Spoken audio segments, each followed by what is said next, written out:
Hello, hello. Soyez les bienvenus à notre rendez-vous hebdomadaire. Aujourd'hui, nous devons parler de comment s'épanouir dans son travail. Sans plus tarder, je vais vous partager mon écran pour qu'ensemble nous suivons la méthodologie, le process qu'il nous faut emprunter quand nous décidons d'être des personnes beaucoup plus épanouies. Avant de commencer, je voudrais rappeler que oui, effectivement, il y a beaucoup parmi nous, et moi précisément, nous sommes retrouvés dans des situations où ce que nous faisons ne nous plaise pas.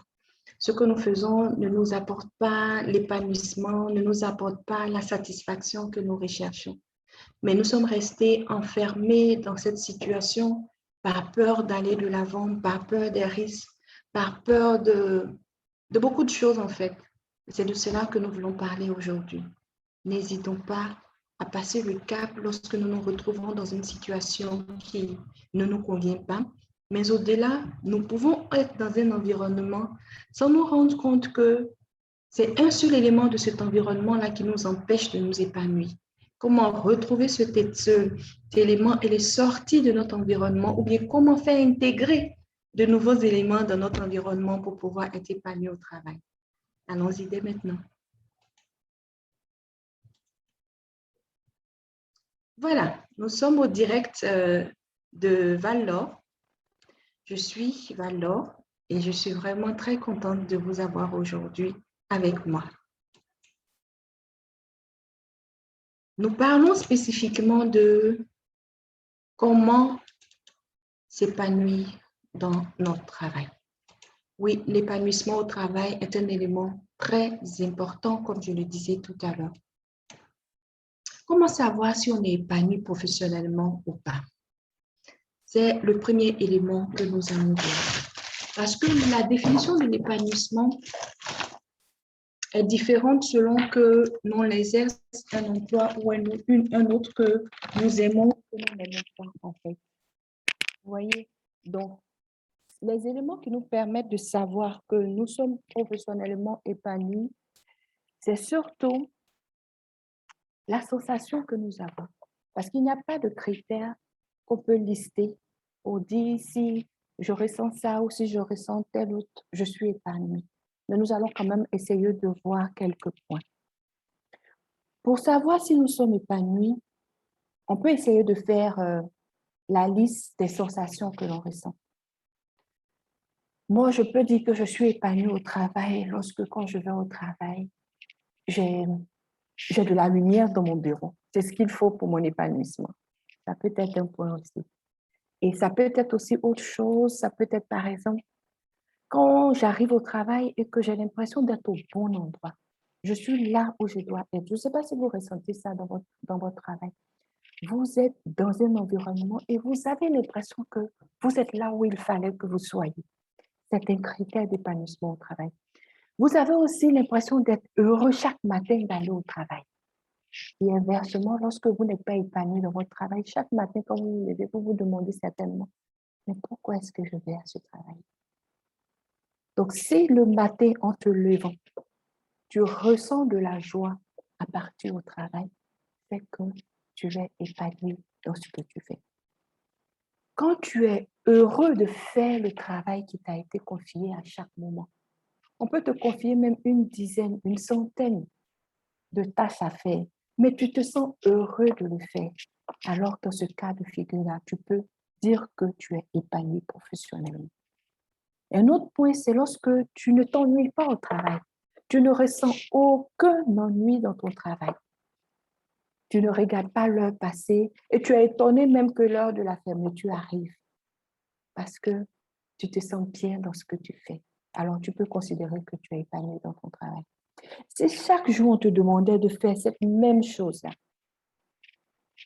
et même si on ajoutait même une autre activité, tu préfères quand même rester dans ton travail, dans ce que tu fais, parce que tu te sens bien là où tu fais. Moi, je pourrais donner par exemple un exemple. Quand j'étais en banque, on avait voulu donner une promotion à un agent de guichet. Mais l'agent de guichet a refusé parce qu'il se sentait bien dans la position où il était. Il aimait rendre service, il aimait recevoir les personnes, il aimait voir le sourire des gens lorsque il finissait la transaction, il a dit que pour l'instant, il se sent bien dans ce qu'il fait. Il ne souhaiterait pas partir ailleurs, même si cela semblait être une promotion pour lui. Vous voyez? Donc, quand on aime ce qu'on fait, on se sent épanoui dans cela. Donc, comment est-ce qu'on pourrait définir l'épanouissement professionnel? L'épanouissement professionnel serait donc le fait d'être heureux dans son travail, d'être heureux par l'activité qu'on mène, de se sentir bien. Mais comme je disais au début, c'est une sensation qui est propre à chacun.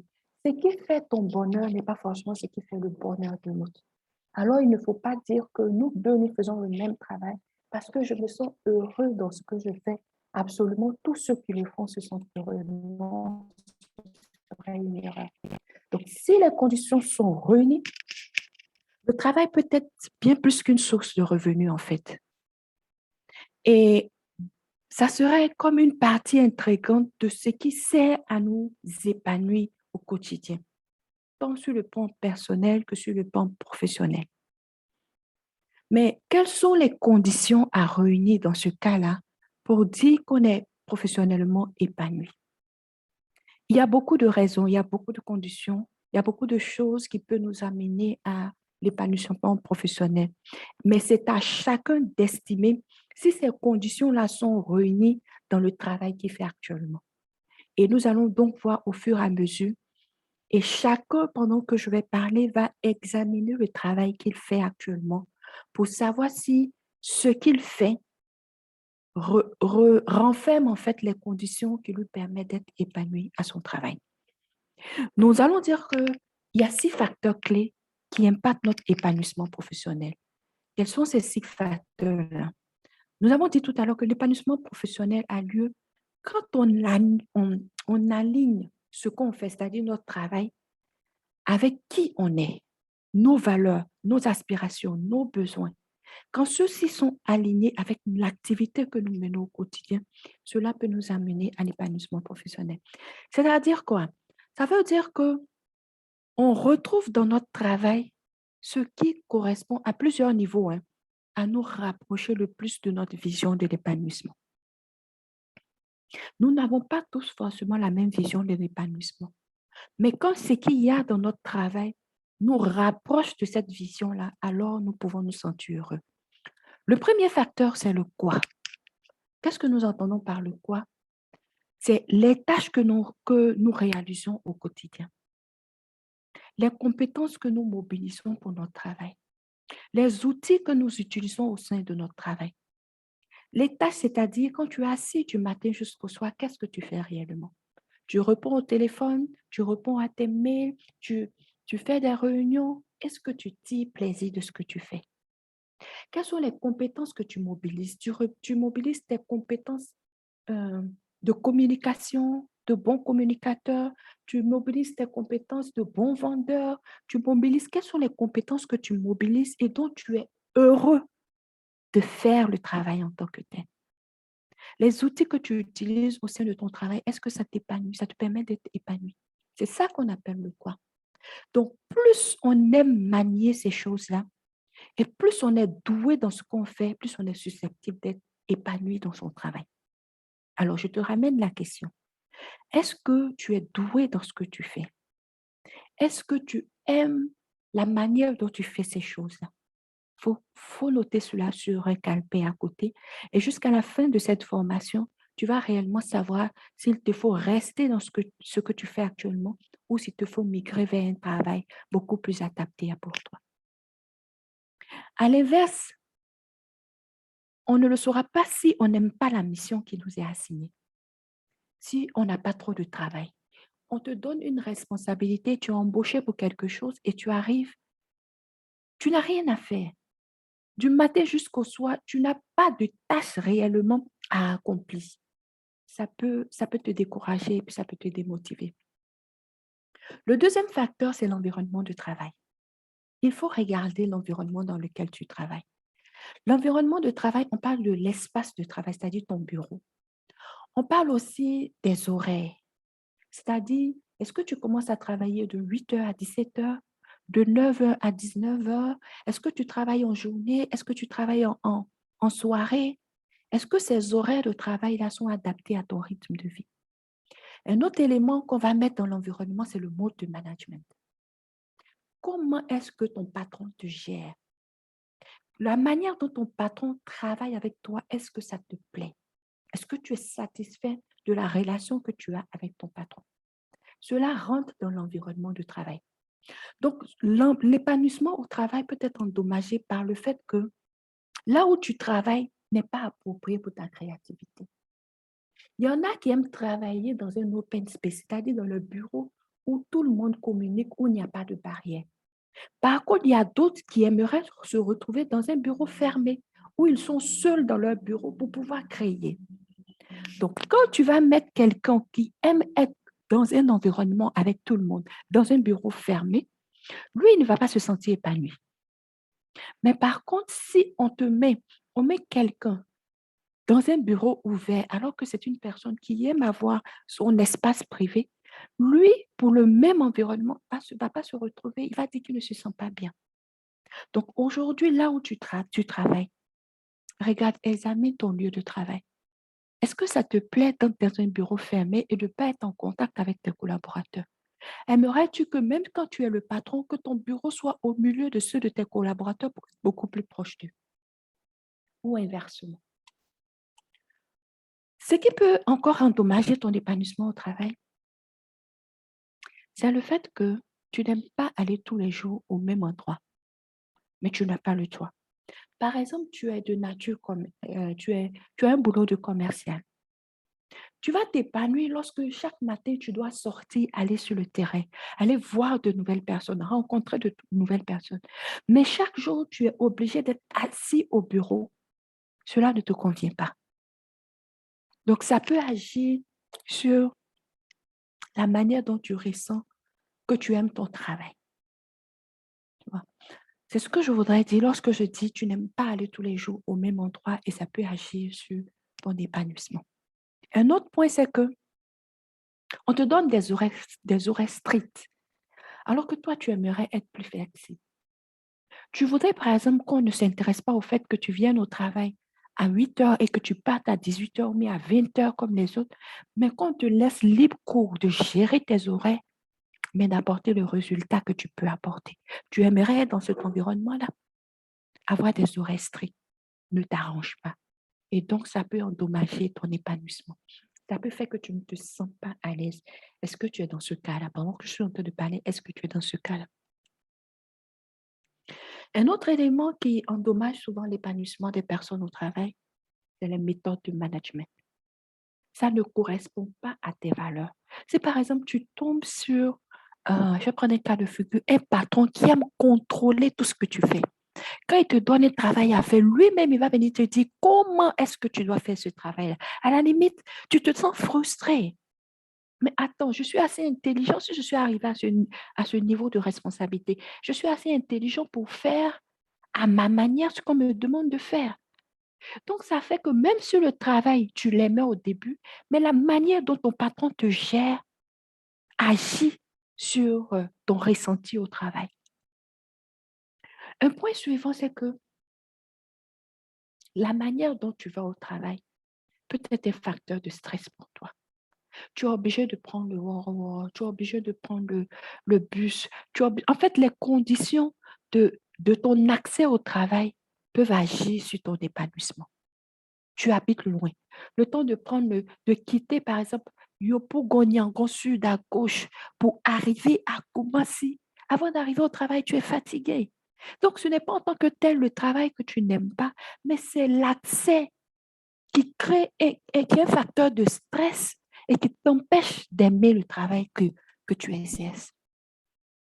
Oui, comme je disais, si ton bureau dispose d'une mauvaise lumière, tu as les yeux qui sont fatigués et la lumière qu'on a mis dans ton bureau ne te convient pas. Soit ils ont mis une lumière trop blanche, ou bien ils ont mis une lumière jaune et tu te sens mal à l'aise. Donc, ça veut dire qu'il y a tellement de petites choses qui peuvent faire que tu ne te sentes pas bien au travail et que tu ne sois pas épanoui. Tu vois? Donc, tout ça, ça peut intervenir dans le fait que tu ne te sens pas bien au travail. Le troisième facteur, c'est l'équipe.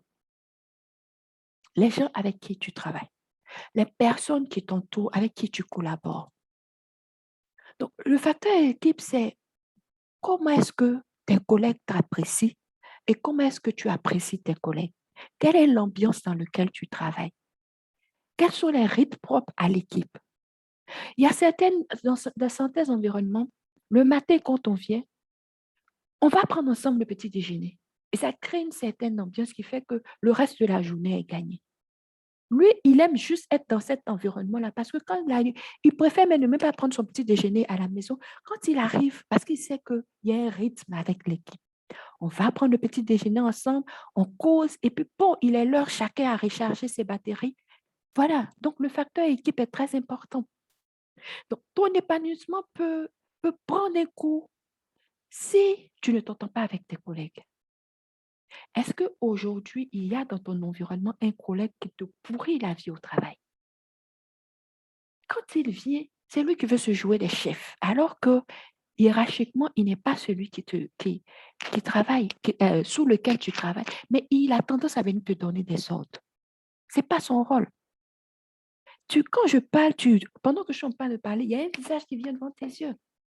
Il y a un collègue, lui, il se sent trop le camarade du patron. Donc, il se prend parmi vous. Il y a un autre aussi, et lui, il est source de tension. C'est toujours lui qui ne s'entend pas avec les autres. Donc, quand tu travailles dans un environnement avec ce genre de personnes-là, ce n'est pas en tant que tel les tâches qui te sont confiées qui est un problème, mais c'est que tu ne supportes pas ceux qui sont autour de toi. Ou bien que ton patron te crie dessus. Il te manque de respect. Et ça agit sur toi, ça agit sur ton mental. Ça fait que tu as l'impression que tu n'aimes pas le travail que tu fais. Le quatrième facteur, c'est la mission de l'entreprise, le pourquoi de l'entreprise. Quelle est l'activité principale de l'entreprise? Le travail que tu fais, chaque travail est relié à une mission. Le travail que tu fais, à quoi ça contribue? Qu'est-ce que tu aides à réaliser? Quelle est la mission de l'entreprise? Est-ce que toi-même, tu apprécies le produit ou le service que vous proposez? Le secteur dans lequel vous agissez, est-ce que c'est une cause que tu es prêt à défendre? Par exemple, parce que tu cherchais du travail, tu as été embauché par une entreprise de tabac. Alors que toi, tu n'aimes pas, tu ne fumes pas et tu ne supportes pas les fumeurs. Mais comme il s'agit de travailler, tu es obligé d'aller travailler dans un environnement où tu ne cautionnes pas le produit qui est vendu. Mais c'est normal, tu vas te sentir mal à l'aise. Tu vas te sentir mal à l'aise. Tu auras même un sentiment de culpabilité parce que tu ne fumes pas, mais tu contribues à produire de la cigarette pour que des personnes s'intoxiquent. Donc, ça va jouer sur ton mental. La mission de l'entreprise dans laquelle tu travailles est vraiment importante pour te sentir bien. Donc, ici, l'épanouissement sera endommagé. Si on ne voit pas de sens dans ce qu'on fait, même au travail, là, je fais même, ça apporte quoi? Ça n'a aucun sens. Je suis juste là pour mettre le cachet sur les courriers que le patron signe. Ça n'a aucune valeur ajoutée. Et ça agit sur toi. Tu te sens mal. Tu ne te sens pas dans ta peau. Si aussi, ça peut agir, l'environnement, enfin, la mission de l'entreprise peut agir sur toi. S'il y a des problématiques, ou mais s'il y a des choses importantes, intéressantes à traiter, pour toi, il y a mieux à faire que ce que vous êtes en train de faire actuellement. Il y a des sujets beaucoup plus importants, mais vous êtes arrêté sur un problème qui n'a pas de valeur, qui n'a pas de sens. Attends, il y a des problèmes dans l'entreprise qu'il faut gérer en priorité. Vous êtes en train de faire réunion sur quelque chose qui n'a aucune valeur, aucun sens. Ça peut endommager ton épanouissement au travail.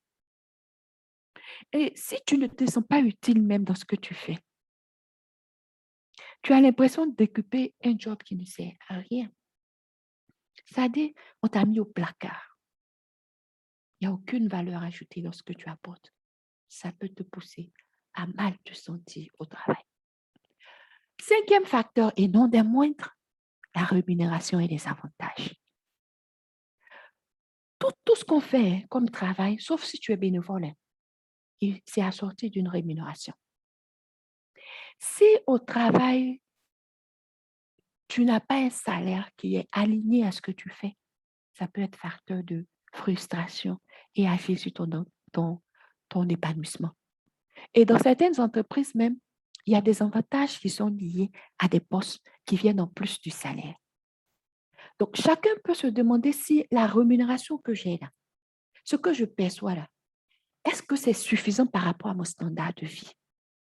Vous savez, 1 million de francs n'a pas la même valeur pour les uns et les autres. Pour quelqu'un qui, depuis sa naissance, a un standard de vie élevé, s'il est payé à 1 million, ça ne peut pas couvrir tous ses besoins. Donc, lui, il va se dire qu'il est mal payé et il ne va pas se sentir bien dans le travail. Par contre, quelqu'un qui a un standard de vie aligné sur un salaire de 350 000 ou de 500 000, s'il est payé à un moment donné à 1 million, il va se sentir bien épanoui dans son travail. Donc, par rapport à l'implication qu'on a dans ce travail, c'est-à-dire à l'énergie qu'on met dans son travail, on atteint une certaine rémunération. Mais si cette rémunération ne vient pas et qu'elle n'est pas alignée, tu te sens frustré, alors tu ne te sens pas bien. Et surtout les avantages.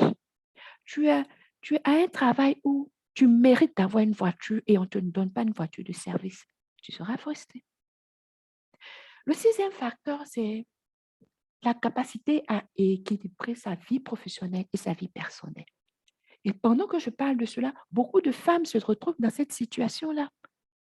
Tu travailles, tu fais des heures supplémentaires, tu descends pas, tu arrives à la maison, tes enfants dorment déjà. Il y a un sentiment de culpabilité qui naît. Ou bien tu viens d'accoucher, tu es obligé de laisser ton enfant pour aller reprendre le travail. Donc, le travail, c'est vrai, ça fait partie d'un ensemble. Notre vie compte également un temps limité dans lequel il faut se répartir. Tes 24 heures de la journée, tu dois pouvoir trouver du temps pour une vie de famille. Tu dois trouver du temps pour tes loisirs. Tu dois trouver le temps pour ton sommeil. Tu dois trouver le temps pour t'occuper de toi. Tu dois trouver le temps pour ton développement personnel. Donc, pour être épanoui, il faut avoir un travail qui te permette d'équilibrer toutes ces parties de ta vie. Et quand tu n'y arrives pas, tu te sens mal à l'aise. Tu vois? Donc, c'est pourquoi, comme on dit, la maxime métro, boulot, dodo. Chez nous, ici, on va dire baka, boulot, dodo, ou bien taxi, boulot, dodo. Ça n'épanouit pas. Tu es dans le transport en commun, tu vas au travail. Quand tu reviens, c'est juste pour dormir, pour te réveiller le matin, pour prendre le baka, pour retourner au travail. Tu te sens mal. Tu te sens mal. Et ça ne laisse pas la place à des moments de qualité avec toi-même, à des moments de qualité avec tes proches. Tu es juste entre le travail et le sommeil. Tu ne peux pas être épanoui. Vous voyez?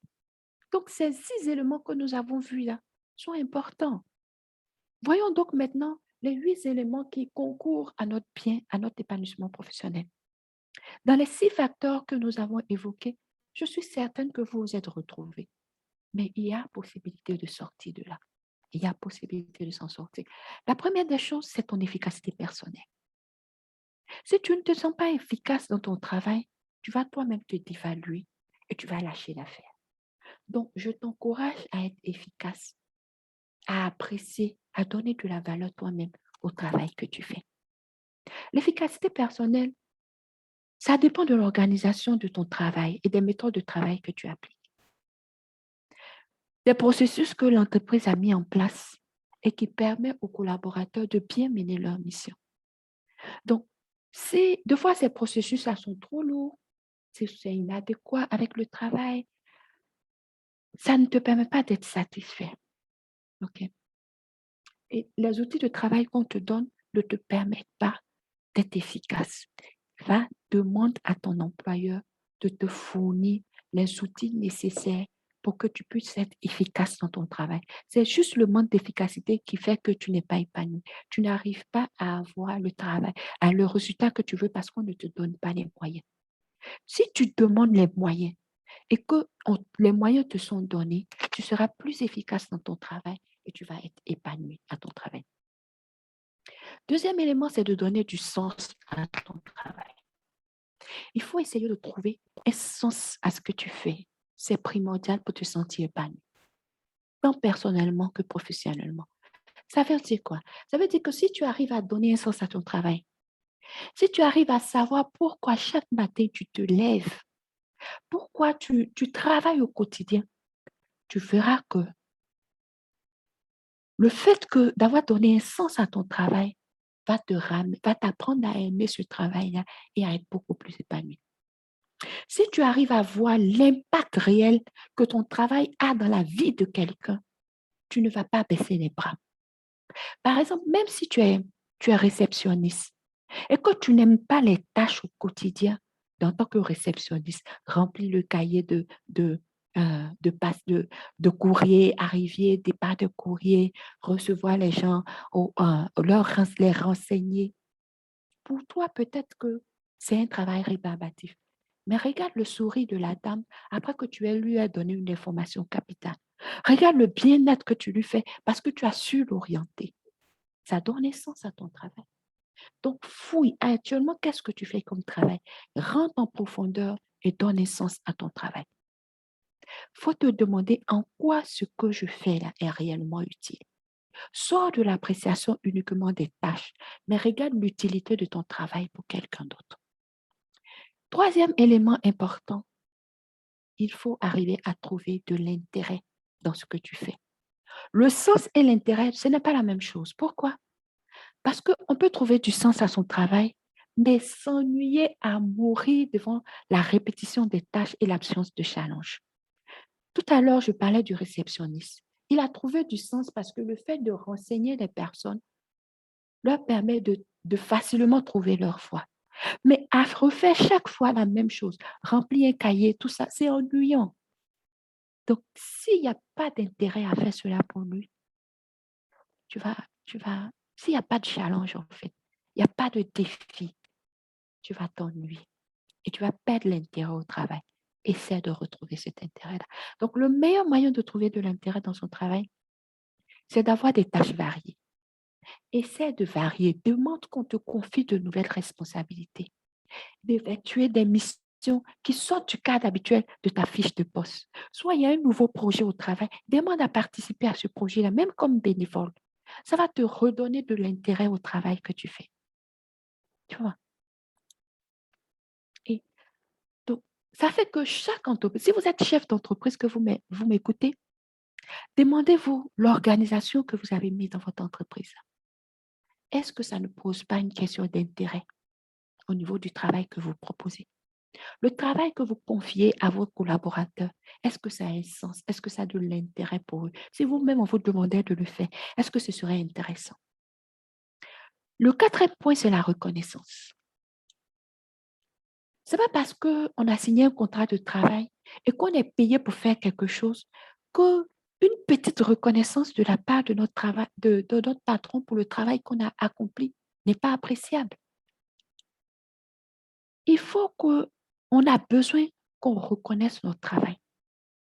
La reconnaissance au travail, c'est ce petit mot qu'on nous dit, cette attention qu'on nous porte, c'est cette action qui nous dit que le travail qu'on a accompli, là, ça a de la qualité, ça a de la valeur. Et donc, si vous travaillez avec des personnes, si c'est vous le responsable, sachez apprécier le travail de la personne.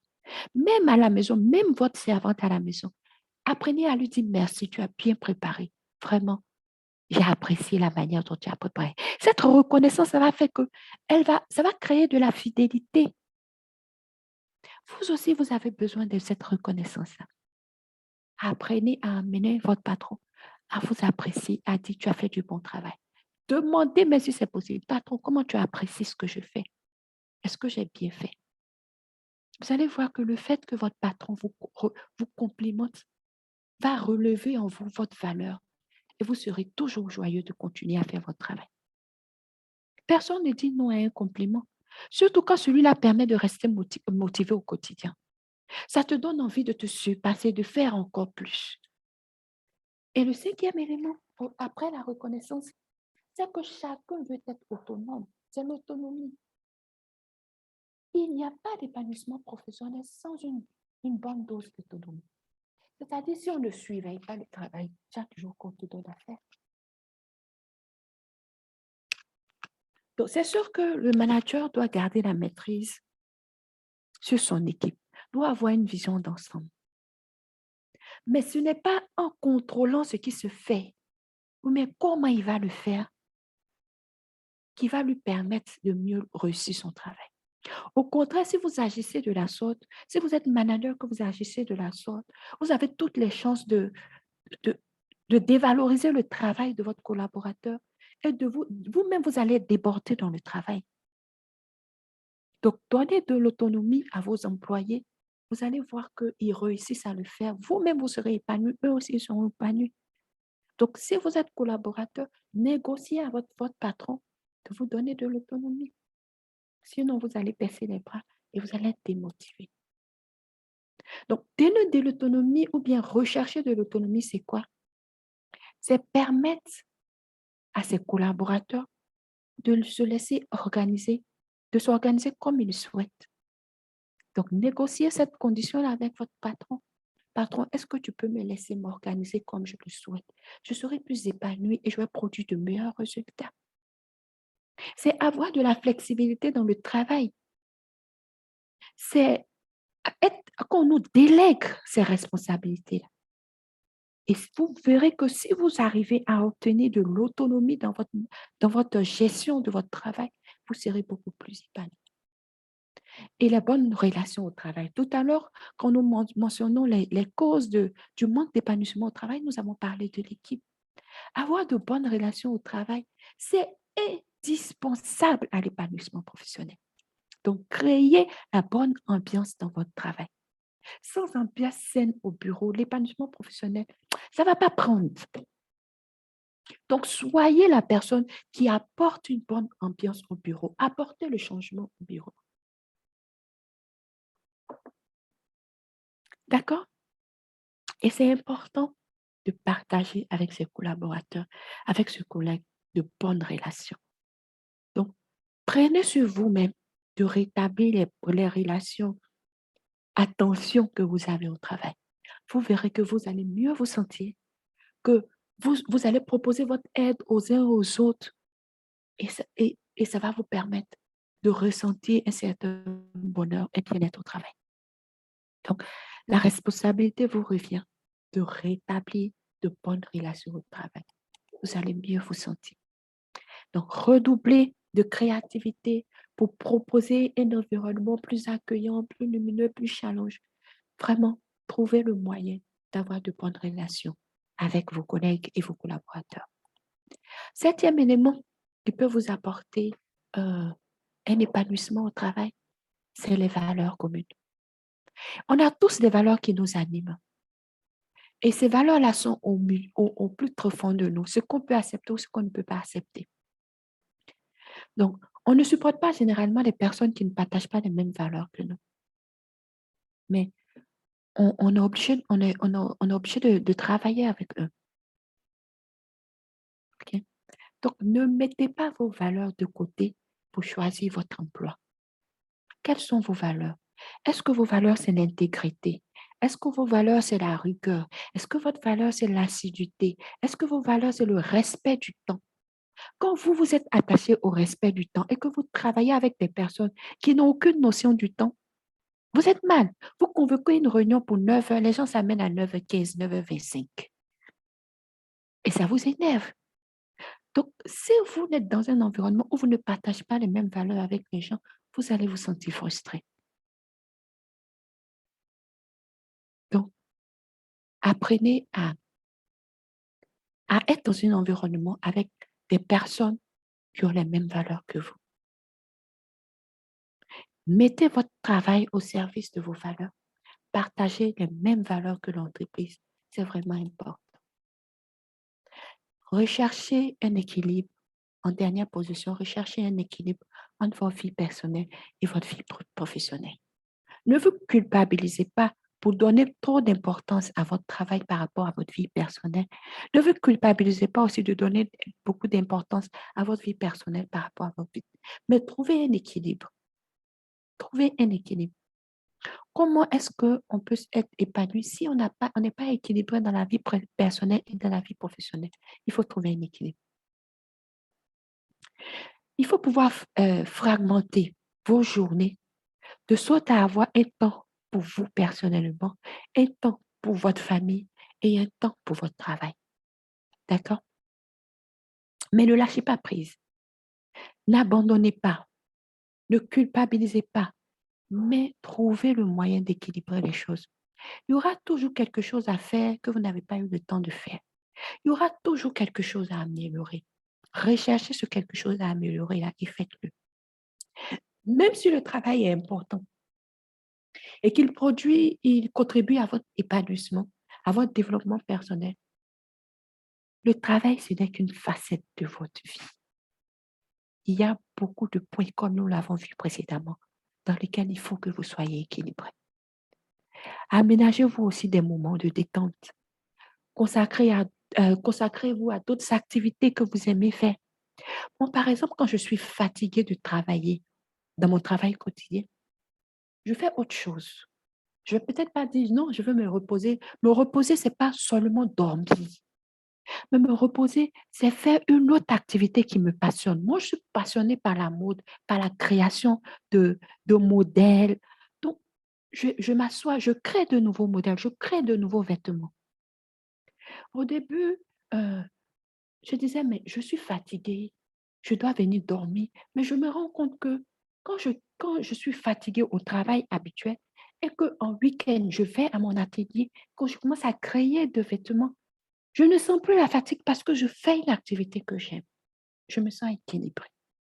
Trouvez l'activité dans laquelle vous allez retrouver cet équilibre.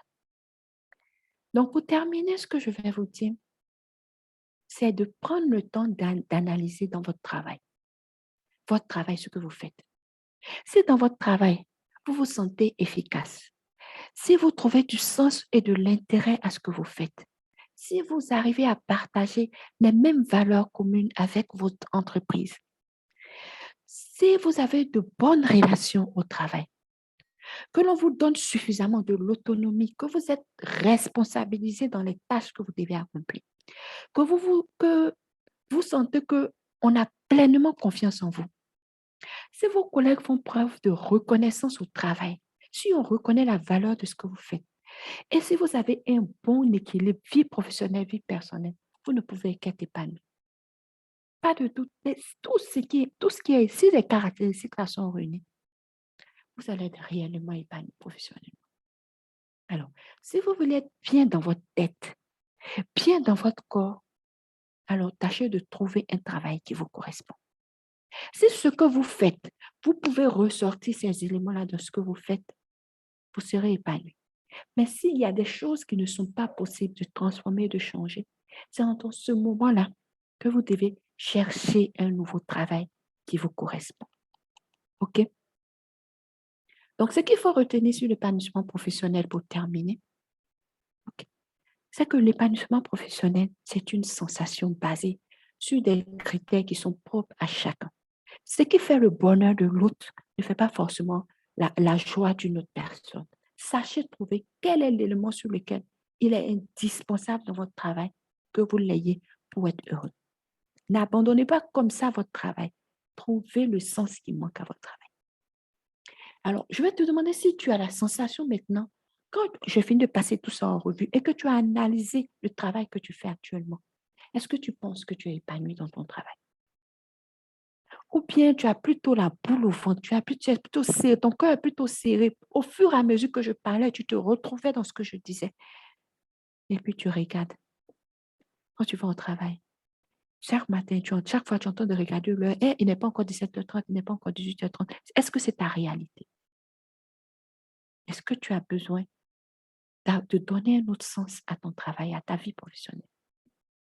Il faut le dire. Il faut mettre oui ou non en commentaire. Pourquoi je le dis? Pourquoi je veux que tu nous dises oui, je suis épanouie? Non, je ne ressens pas ce que je fais actuellement. Parce que si tu dis non, que tu n'es pas épanoui dans ce que tu fais, nous pouvons t'aider. Si tu es épanoui, nous allons t'encourager et nous allons même prendre auprès de toi tes secrets. Nous allons collecter quels sont les conseils que tu peux donner à ceux qui font le même travail que toi et qui ne se sentent pas épanouis. Mais si c'est non, tu n'es pas épanoui, tu t'es reconnu dans beaucoup d'aspects que j'ai dit tout à l'heure, nous pouvons t'aider. Comment nous pouvons t'aider? C'est que nous lançons actuellement un programme de coaching de groupe. Et ce programme-là, il va commencer le 16 octobre. Non, elle va commencer pardon, 2 semaines avant. Pour 6 semaines, La participation est de 150 000. Nombre de places limitées à 20 auditeurs. Je pense qu'il doit en rester certaines. Et la réservation est possible par WhatsApp. Quel que soit le challenge professionnel que tu vis actuellement, nous pouvons t'accompagner dans ce challenge-là. Donc, appelle, réserve ta consultation. Ah, on me dit que le nombre de places des auditeurs pour cette session-là, il ne reste que 3 places. Donc, si ça t'intéresse, tu peux encore t'inscrire jusqu'à la fin de ce mois et commencer.